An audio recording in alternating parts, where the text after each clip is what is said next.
مسلمانوں کو الا ماشاء اللہ اقتدار ملا ہے، دولت ملی ہے، تو ہم نے ہمیشہ عیاشیوں کی طرف رخ کیا ہے، ہم نے ہمیشہ گناہ کی طرف رخ کیا ہے، ہم نے ہمیشہ رب قدیر کی نافرمانی کی طرف رخ کیا ہے۔ میرے پیارے آقا صلی اللہ علیہ وسلم کے پیارے دیوانوں، یاد رکھو جب بھی اللہ عز و جل کی نعمت پانے کے بعد نافرمانی کی طرف رخ کیا جاتا ہے، گناہ کی طرف رخ کیا جاتا ہے، تو دنیا کو ہم سے چھین لیا جاتا ہے۔ یہ دنیا ایک سائے کے مانند ہے، یہ دنیا ایک سائے کی طرح ہے، آج تمہارے پاس ہے، کل کسی اور کے پاس ہوگی، پھر کسی اور کے پاس ہوگی، پھر کسی اور کے پاس ہوگی۔ احیاء العلوم شریف میں حجت الاسلام امام غزالی علیہ الرحمہ نے ایک بڑی پیاری حکایت نقل فرمائی ہے جو دنیا کے حوالے سے لکھا ہے۔ اللہ اکبر، آج انسان دولت کمانے کے لیے جھوٹ بولتا نظر آتا ہے، آج انسان دولت کمانے کے لیے طرح طرح کے ہیلے بہانے کرتا نظر آتا ہے۔ مولانا کیا کرے، نماز کے لیے ٹائم نہیں ملتا،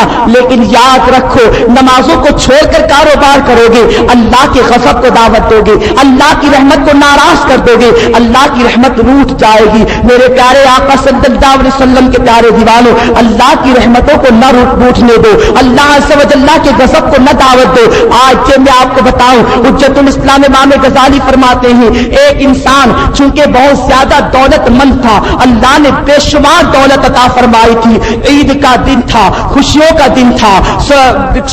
خوشیوں کی سوغات بانٹنے کا دن تھا، وہ انسان مکمل ایک مہینے کے بعد دن کے وقت جب وہ نماز عید ادا کرنے کے بعد، نماز دوگانہ ادا کرنے کے بعد اپنے گھر میں آیا، بیوی کو سامنے لے کر کے بیٹھا تھا،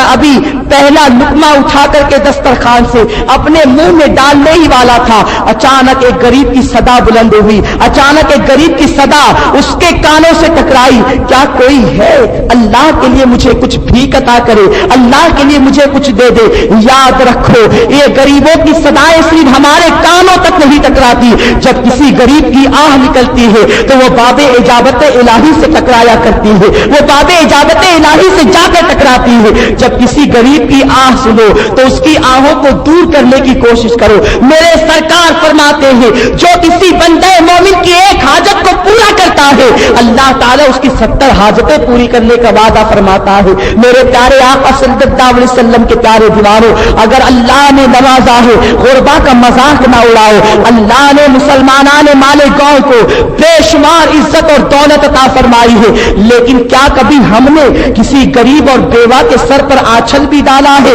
یا بیوہ اور غربا کے سر پر آنچل ڈالنے کی بجائے ہم نے اپنے ان پیسوں سے یا تو سودی کاروبار شروع کیا ہے یا غریبوں کا مذاق اڑایا ہے اور اللہ کے غضب کو دعوت دی ہے، اور آج کاروبار پر وقت آیا ہے ہم نہ جانے کسے کسے دوش دیتے ہیں۔ انسان پر جب برا وقت آئے تو پہلے اسے خود احتساب ہی کرنا چاہیے، اپنے اعمال کا احتساب کرنا چاہیے، ہم کہاں تک درست ہیں، ہم کہاں تک مضبوط ہیں، ہم کہاں تک اللہ کے ساتھ ہمارا معاملہ استوار ہے۔ یاد رکھو، آپ اندازہ لگائیں، میں نے آنکھ کھولی مالیگاؤں کی سرزمین پر اور جب سے ہوش سنبھالا ہے، جب سے دیکھتا ہوں کہ جہاں ذرا کسی کے پاس دولت آئی، عیاشیوں کا راستہ اس کے لیے کھل جاتا ہے، غریبوں کا مذاق اڑانا اس کا طرز امتیاز بن جاتا ہے۔ لیکن جو قوم اپنی قوم کے غربا کا مذاق اڑاتی ہے وہ قوم سپہ ہستی سے مٹ جایا کرتی ہے، اس لیے کہ ہمارے نبی کا فرمان ہے، اے اللہ تو اپنے محبوب کو غربا میں زندہ رکھ اور غربا میں تیرے محبوب کو موت عطا فرما، اور کل قیامت کے دن غریبوں کے ساتھ حشر و نشر فرما۔ آپ اندازہ لگائیں، نبی غریبوں سے اتنی محبت فرمائے اور امتی کو چند پیسے مل جائے تو امتی غریبوں کا مذاق اڑائے، امتی غریبوں کے ساتھ ٹھٹا بازی کرے۔ یاد رکھو، نبی اکرم صلی اللہ تعالی علیہ وسلم سے زیادہ دولت مند کون ہو سکتا ہے؟ اللہ کے محبوب فرماتے ہیں اگر میں چاہوں تو یہ احد کا پہاڑ سونے کا بن کے میرے ساتھ چلا کرے، میں چاہوں تو زمین سونا اگلا کرے، آسمان سونا برسایا کرے۔ یہ نبی کا فرمان، نبی سے زیادہ مالدار کون؟ ارے نبی کے مال اور دولت کا عالم یہ ہے کہ اللہ نے اپنے محبوب کو اپنے تمام خزانوں کی کنجیاں سپرد فرما۔ ایک مرتبہ فجر کی نماز کے بعد میرے آقا مصلی پر بیٹھ گئے اور بہت مسکرائے، اتنا مسکرائے کہ آقا صلی اللہ علیہ وسلم کی داڑھ مبارک نظر آنے لگی۔ جس کی تسکین سے روتے ہوئے ہنس پڑے، اس تبسم کی عادت پہ لاکھوں سلام۔ آقا کبھی اتنا مسکراتے نہیں تھے، ہنسنا تو دور کی بات، سرکار جب مسکراتے تھے تو اتنا مسکراتے تھے کہ دندان پاک بھی نظر نہیں آتے تھے۔ جب بہت زیادہ مسکرایا تو دندان نظر آ گئے، لیکن اس دن اتنا مسکرائے کہ داڑھی مبارک نظر آئی۔ صحابہ نے پوچھا فدا کا امی و ابی یا رسول اللہ، ہمارے ماں باپ آپ پر قربان میرے سرکار، مسکرانے کی وجہ کیا اور اتنا مسکرا رہے ہیں؟ اللہ کے محبوب فرماتے ہیں آج جب میں نماز فجر کی ادا کر رہا تھا، تمہیں نماز پڑھا رہا تھا،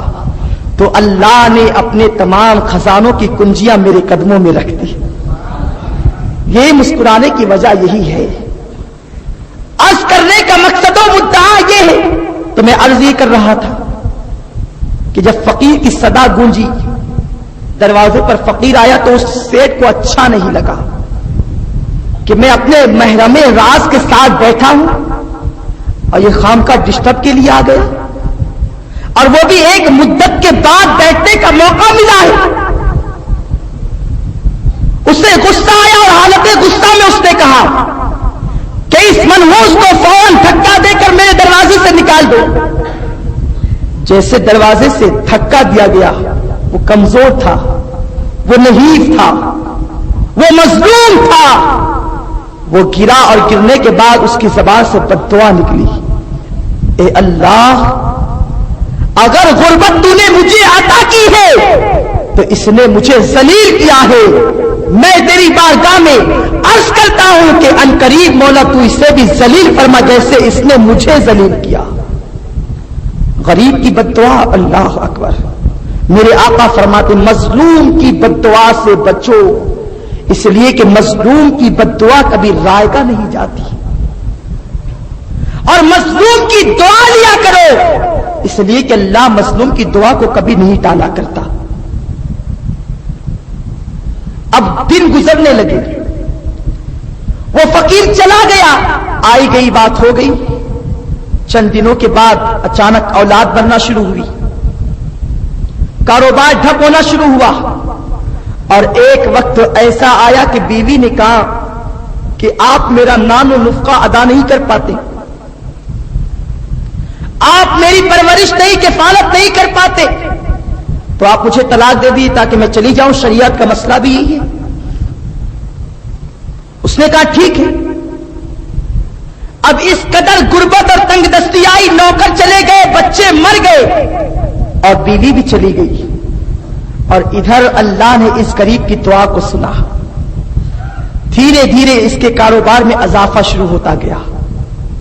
یہاں تک کہ یہ انتہائی مالدار بن گیا۔ جب خوب دولت ملی تو دل میں خیال آیا کہ شادی کرنا چاہیے، شادی کی لڑکی تلاش کی، تو اتفاق سے جو اس مالدار کی بیوی متعلقہ طلاق شدہ تھی، اسی کے ساتھ اس کی شادی ہو گئی۔ اور پھر رمضان شریف کا پربہار مہینہ آیا، جب مہینہ رخصت ہوا، یہ جو گزشتہ سال فقیر تھا نماز کے لیے گیا، نماز پڑھ کر کے آیا اور اسی انداز سے اپنی بیوی کے ساتھ بیٹھا تھا، اچانک پھر ایک صدا بلند ہوئی، اسی وقت صدا بلند ہوئی، کوئی ہے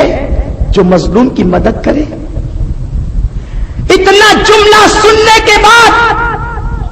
جو گزشتہ سال فقیر تھا اسے اپنا واقعہ یاد آیا، دل کے اندر غربت کے جتنے غم تھے تازہ ہو گئے۔ بیوی سے کہا پہلے نہ کھاؤ، پہلے اٹھو اور جا کر کے اس فقیر کی مراد کو پوری کرو۔ وہ کیا مانگتا ہے جا کر کے دو، اس کے پاس کپڑے نہ ہو تو کپڑے دے دو، بھوکا ہو تو کھانا کھلا دو، اگر پیسوں کا مطالبہ کرتا ہے تو جو مانگتا ہے دے دو، پہلے جا کر کے اس کا مطالبہ پورا کرو، اس لیے کہ پہلے یہ غربت سے نکل کر کے اب دولت مندی کی طرف آیا تھا تو نشتر تازہ تھے، زخم جانتا تھا کہ ایک غریب کے دل پر کیا نشتر لگتے ہیں اور اس کا احساس کتنا ہوتا ہے۔ اللہ اکبر، یہ خاتون ابھی اٹھی ہی تھی، اپنے